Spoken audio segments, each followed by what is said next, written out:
sideed sano kadib ayaa mar kale maanta waxaa suurto gashay in gaadiidka ciidanka oo ka soo ambabaxay magaalada Muqdisho ee caasimada dalka ay gaaraan gobolada dhexe ee dalka Soomaaliya. gaadiidkan oo ah kuwa culus ee ciidanka xoogga dalka looguna talagalay ciidanka xoogga qaybta 12aad oo aan horay u heli jirin gaadiidka culus iyo kuwa gaashaman ee ciidanka markii laga reebo abdibilayaasha oo diyaarada geey jireen maadaama wadada dheer ee xiriirsan Muqdisho iyo gobolada dhexe ay ka tali jireen kooxda argagixisada ayaa maanta waxaa mar qura suurto gashay in gaadiidkani oo ka soo ambaxay magaalada Muqdisho ee caasimada dalka ay gaaraan gobolada dhexe ee dalka. gaadiidkani iyo ciidanka Soomaaliyeed ee galbinaya ayaa wax ka yar 7 maalin ku tagay magaalada Gurceel ee gobolka Galgaduud waxa ayna durbaba uga gudbeen deegaanada bariga Galgaduud si ay qayb uga noqdaan baaqsiga kooxda argagixisada ee Al-Shabaab.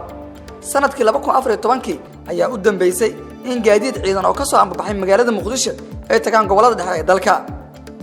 gaadiidkan maanta gaaray degmada Gurceel ee gobolka Galgaduud ayaa waxa ay muujinayaan in kooxda Al-Shabaab laga saaray deegaanadii dhexe ee ku dhuumaaleysan jireen. asbuucii la soo dhaafay magaalada Dhuusamareeb ee caasimada dowlad goboleed Galmudug waxaa lagu soo daadgureynayay ciidamo fara badan kuwaas oo diyaarada ka soo qaadayeen magaalada Muqdisho ee caasimada dalka. ciidankani ayaa waxaa la doonayaa inay qayb ka noqdaan dib u xareynta deegaanada Galmudug.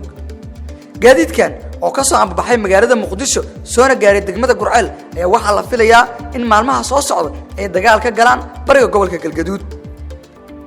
sidaad u aragtaa adigu